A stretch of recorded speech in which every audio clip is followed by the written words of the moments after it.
নমস্কাৰ আপোনালোক সকলোকে পুনৰবাৰ আপোন চৰ্চৰ অন্য এটা ভিডিঅ'লৈ স্বাগতম জনাইছো। অখিল গগৈ ডাঙৰীয়াদেৱে এইবাৰ নিৰ্বাচনত জিকিবৰ কাৰণে শিৱসাগৰ সমষ্টিৰ প্ৰত্যেকটো নামঘৰতে 1.5 লাখ টকাকৈ বিতৰণ কৰিছে। 1.5 লাখ টকাকৈ বিতৰণ কৰি এইবাৰ নিৰ্বাচনত জয়ী হৈছে অখিল গগৈ ডাঙৰীয়াদেৱে। অখিল গগৈ ডাঙৰীয়াৰ ওপৰত অসমৰ মুখ্যমন্ত্ৰী তথা তেখেতৰ একালৰ সতীৰ্থ কমল কুমাৰ মেধিয়ে অভিযোগ উত্থাপিত কৰিছে যে শিৱসাগৰ সমষ্টিত এইবাৰ অখিল গগৈয়ে প্ৰত্যেকটো নামঘৰতে 1.5 লাখ টকাকৈ বিতৰণ কৰিছে আৰু এই পইচা বিতৰণ কৰিছে নিৰ্বাচনত জয়ী হ'বৰ কাৰণে। তো বন্ধু বান্ধৱীসকল, কিমান দূৰ সত্য এই অভিযোগ সেই সম্পৰ্কত আজিৰ এই ভিডিঅ'টোত জনাম আৰু লগতে আৰু দুই এটা অভিযোগো তেখেতৰ ওপৰত উত্থাপিত হৈছে সেই সম্পৰ্কেও জনাম। ভিডিঅ'টো আপোনালোকে প্ৰথমৰ পৰা শেষলৈকে চাই থাকিব। মই শ্ৰী পাঞ্জু গগৈ, আপোনালোকে চাই আছে আপোন চৰ্চ। আহক আৰম্ভ কৰোঁ আজিৰ ভিডিঅ'। অখিল গগৈ ডাঙৰীয়াৰ ওপৰত অভিযোগ উত্থাপিত কৰিছে অসমৰ মুখ্যমন্ত্ৰী হিমন্ত বিশ্ব শৰ্মাদেৱ আৰু লগতে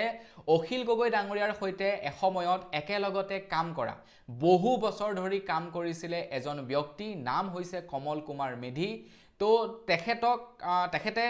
মানে ৰাইজৰ দলৰ সৈতে বা কৃষক মুক্তি সংগ্ৰাম সমিতিৰ সৈতে ওতঃপ্ৰোতভাৱে জড়িত হৈ আছিলে, কিন্তু নিৰ্বাচনৰ প্ৰাকখনত তেখেতে কিছু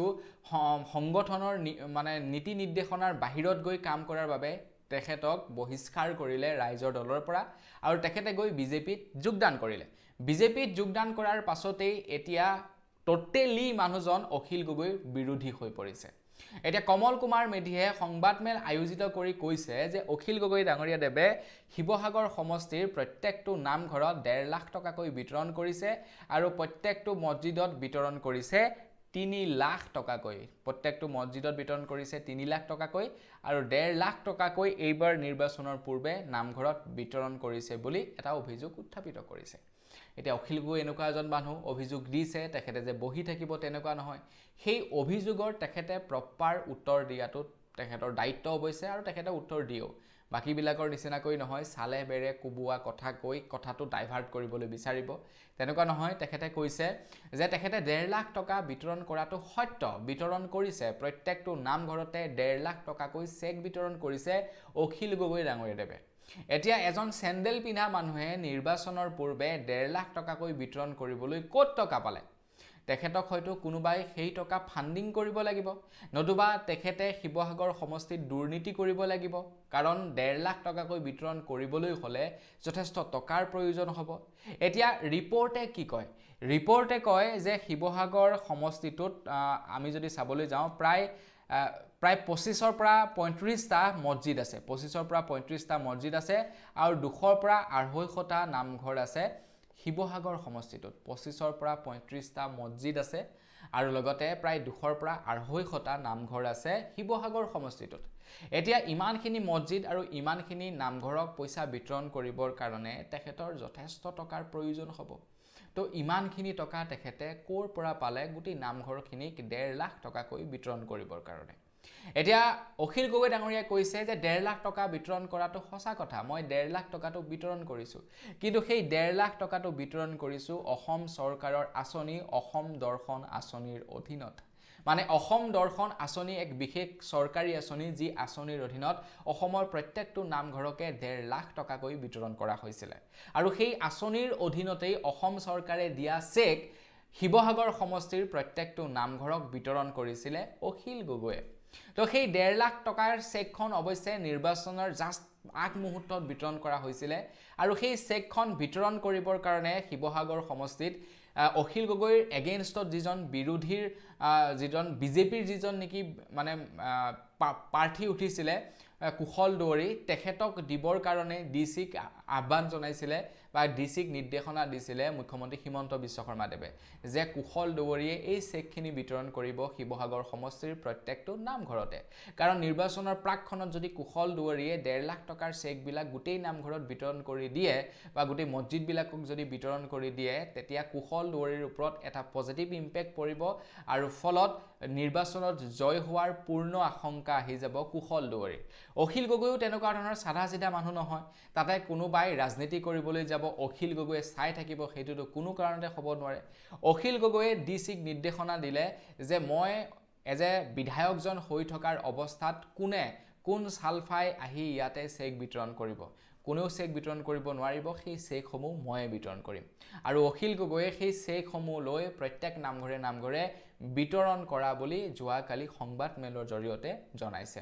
এতিয়া কাৰ তথ্য সঁচা কাৰ তথ্য মিছা এই সম্পৰ্কত ক'ব নোৱাৰো অফিচিয়েলি কোনো তথ্য দিয়া নাই সকলোৱে মুঠতে উত্তৰহে দিছে মুখ্যমন্ত্ৰী হিমন্ত বিশ্ব শৰ্মা দেৱেও কৈছে যে 1.5 লাখ টকাকৈ দিছে একো প্ৰমাণ দিব পৰা নাই আৰু আনফালে অখিল গগৈ ডাঙৰীয়া দেৱেও সেই অনুপাতে তেখেতে সংবাদ মেল পাতিহে তেখেতে তথ্য দিছে প্ৰমাণ দিব পৰা নাই গতিকে ইয়াতে কোন সঁচা কোন মিছা সেই সম্পৰ্কে ক'ব নোৱাৰিম কিন্তু দুয়োজনৰ মতামত আপোনালোকক মই আগবঢ়ালো আৰু সঁচাকৈ যদি অখিল গগৈ ডাঙৰীয়া দেৱে প্ৰত্যেকটো নামঘৰক 1.5 লাখ টকাকৈ বিতৰণ কৰিছে তেনেহলে 200-250 নামঘৰক 1.5 লাখ টকাকৈ বিতৰণ কৰিবলৈ হলে বহু কোটি টকাৰ প্ৰয়োজন হ'ব আৰু ইমানখিনি টকা এজন বিধায়কে নিৰ্বাচনত খৰচা কৰিব নোৱাৰে গতিকে সেইখিনি তথ্য যদি গম পাইছিলেই তেনেহলে তেখেতৰ মনোনয়ন পত্ৰ নিশ্চয়কৈ ইলেকশ্যন কমিশ্যন ডিপাৰ্টমেণ্টে বাতিল কৰিলেহেঁতেন কাৰণ তেখেতে নিৰ্বাচনত ইমান টকা খৰচাই কৰিব নোৱাৰে নামঘৰক দিয়াৰ নামতেই যদি 1.5 লাখ টকাকৈ খৰচা কৰে বাকিবিলাক থাকিলে গতিকে ইমান টকা কোনো কাৰণতে এজন বিধায়কে খৰচা কৰিব নোৱাৰে অফিচিয়েলি আৰু এইটোতো অফিচিয়েলি হল ন সবেই গম পাইছে মানে অফিচিয়েলি হল গতিকে সেই হিচাপত তেখেতৰ মনোনয়ন পত্ৰ বাতিল হ'ব লাগিছিলে হয়তো সাগে অখিল গগৈয়ে কিছু ক্ষেত্ৰত সঁচা কথাই উল্লেখ কৰিছে তাৰ পাছতে আকৌ অখিল গগৈ ডাঙৰীয়াৰ ওপৰত আৰু এটা অভিযোগ উত্থাপিত হৈছে যে তেখেতৰ যি কাজিৰঙাত আৰ্কিড উদ্যান আছে তো সেই আৰ্কিড উদ্যানখনে টেক্স ফাঁকি দি আছে বুলি জনাইছে বিত্ত মন্ত্ৰী জয়ন্ত মল্ল বৰুৱা ডাঙৰীয়া দেৱেও এই অভিযোগ উত্থাপিত কৰিছে আৰু তাৰ লগতে তেখেতৰ সৈতে কাম কৰা একালৰ সতীৰ্থ কমল কুমাৰ মেধিয়েও কৈছে যে তেখেতে এন্ট্ৰি ফিৰ বাবদ আৰ্কিড উদ্যানখনত যি পইচা লয় সেই পইচাত জিএসটি ফাঁকি দি আছে তাতে এখন ৰেষ্টুৰেণ্টটো আছে ৰেষ্টুৰেণ্টখনে কৰ ফাঁকি দিয়া নাই কিন্তু তাতে এন্ট্ৰি ফিৰ বাবদ যি পইচা লোৱা হয় সেই পইচাত অখিল গগৈয়ে টেক্স ফাঁকি দি আছে বুলি কৈছে আৰু তাৰ লগতে এইটো কৈছে যে সেই আৰ্কিড পাৰ্কখনৰ 10 জনীয়া এটা সঞ্চালকৰ কমিটি আছে সেই 10 জনীয়া সঞ্চালকৰ কমিটিটোত 4 জনেই হৈছে অখিল গগৈৰ নিজৰ পৰিয়ালৰ মানুহ কমল কুমাৰ মেধিয়ে এই তথ্য দাঙি ধৰিছে কমল কুমাৰ মেধি কোন সেই সম্পৰ্কে আপোনালোকে জানে এসময়ত অখিল গগৈ ডাঙৰীয়াৰ লগতে কাম কৰিছিলে তাৰ পাছত বিজেপিত যোগদান কৰিলে আৰু বিজেপিত যেতিয়াৰে পৰা যোগদান কৰিলে তেতিয়া টোটেলি অখিল গগৈৰ সম্পূৰ্ণ নীতি আদৰ্শৰ এজন মানে নীতি আদৰ্শৰ বিৰোধী ব্যক্তি হৈ গল যেতিয়ালৈকে ৰাইজৰ দলত আছিলে তেখেতে বিজেপিৰ নীতি আদৰ্শৰ বিৰোধী মানুহ আছিলে যেতিয়াই নেকি মানে বিজেপিত যোগদান কৰিলে তেতিয়া আপোনাৰ ৰাইজৰ দলৰ সম্পূৰ্ণ এজন বিৰোধী মানুহ হৈ গল অখিল গগৈৰ এজন বিৰোধী মানুহ হৈ গল সেই কাৰণে পলিটিচিয়ান সকলক মানে বিশ্বাস কৰিব নালাগে আজি অখিল গগৈ ডাঙৰীয়া ৰাইজৰ দলত আছে তো বিজেপিৰ যিমান বিলাক কাম দেখা পাইছে সকলো বিলাকৰ বিৰোধিতা কৰিছে আৰু কালিলৈ যদি বিজেপিত যোগদান কৰিবলৈ হয় যিবিলাক কামৰ তেখেতে বিৰোধিতা কৰিছিলে সেই কামখিনিকে তেখেতে সমৰ্থন কৰা হৈ পৰিব এয়াই হৈছে পলিটিচিয়ান এতিয়া সেই সম্পৰ্কত অখিল গগৈ ডাঙৰীয়া দেৱে উত্তৰত কৈছে যদিহে মুখ্যমন্ত্ৰী হিমন্ত বিশ্ব শৰ্মা বা যদি জয়ন্ত মল্ল বৰুৱাক এই আৰ্কিড উদ্যানখন লাগে তেনেহলে কৈ দিলে হল মই দি দিম তো জিএসটিৰ নামত এনেকুৱা ধৰণৰ এখন নাটক সৃষ্টি কৰিব নালাগে বুলি অখিল গগৈ ডাঙৰীয়া দেৱে দুয়োজনকে অনুৰোধ জনাইছে যদি লাগে তেওঁলোকক ক'লেই হল যে তেওঁলোকক দি দিব আৰ্কিড উদ্যানখন জয়ন্ত মল্ল বৰুৱা বা হিমন্ত বিশ্ব শৰ্মা দেৱক এতিয়া আমি যদি গোটেই ওভাৰঅল কাহিনীটোৰ বিষয়ে চাবলৈ যাওঁ যে নিৰ্বাচনত এইবাৰ সঁচাকৈয়ে অখিল গগৈয়ে পইচা বিতৰণ কৰাৰ কাৰণে জিকিছিল নেকি বা মুছলমানৰ প্ৰত্যেকটো মছজিদতে 3 লাখ টকাকৈ বিতৰণ কৰাৰ যি অভিযোগ উত্থাপিত কৰিছে সেই সম্পৰ্কত গুগলেনো কি কয় মানে গুগলৰ তথ্যত কি প্ৰকাশ পাইছে তো গুগলৰ পৰা যোৱাকালি মই কিছু তথ্য লৈছিলো সেই তথ্য অনুসৰি শিৱসাগৰ সমষ্টিত টোটেল মুছলিম ভোটাৰ আছে প্ৰায় এপ্ৰক্স 25000 মানে টোটেল ভোটাৰৰ 17% হৈছে মুছলমান ভোটাৰ আৰু শিৱসাগৰ সমষ্টিত প্ৰায় 1,75,000 ভোটাৰ আছে তাৰে 1,47,000 ভোটাৰে হৈছে হিন্দু তাৰে 12% ভোটাৰ হৈছে গগৈ উপাধিৰ মানে গগৈ লিখা 12% মানুহ আছে তাতে 12% ভোটাৰ আছে তাৰে 1,75,000 হৈছে টোটেল ভোটাৰ আৰু 25,000 হৈছে মুছলমান ভোটাৰ আৰু 1,47,000 হৈছে ওভাৰঅল হিন্দু ভোটাৰ মানে 2019 চনৰ এইটো এটা ৰিপৰ্ট এই ৰিপৰ্টটো এটা এপ্ৰক্স ৰিপৰ্ট দেই এইটো একদম প্ৰপাৰ ৰিপৰ্ট নহয় এটা এপ্ৰক্স ৰিপৰ্ট বুলি ক'ব পাৰে মানে শিৱসাগৰ সমষ্টিখনত মুছলমান তেনেই কম শিৱসাগৰ সমষ্টিখনত হিন্দু মানুহ বহুত বেছি আছে তাৰে ভিতৰত আহোম মানুহ বহু সংখ্যক আহোম মানুহে গতিকে সেইটো এটা মানে কাৰণ হ'ব পাৰে অখিল গগৈ নিৰ্বাচনত জয়ী হোৱাৰ কাৰণ কিছু ক্ষেত্ৰত দেখিবলৈ পোৱা যায় নিজৰ মানুহবিলাকে নিজৰ মানুহৰ ফালে অকমান টানে কিন্তু আমাৰ অসমীয়া মানুহবিলাকৰ ক্ষেত্ৰত অকমান বেলেগ বাৰু বাকি মানুহবিলাকে নিজৰ জাতিৰ ফালে বেছিকৈ টানে কিন্তু আমাৰ অসমীয়া মানুহবিলাকে নিজৰ জাতিটোৰ ফালে বৰ বিশেষ নাটানে আকৌ সেইটো এটা ডাঙৰ কথা আৰু যি কি নহওক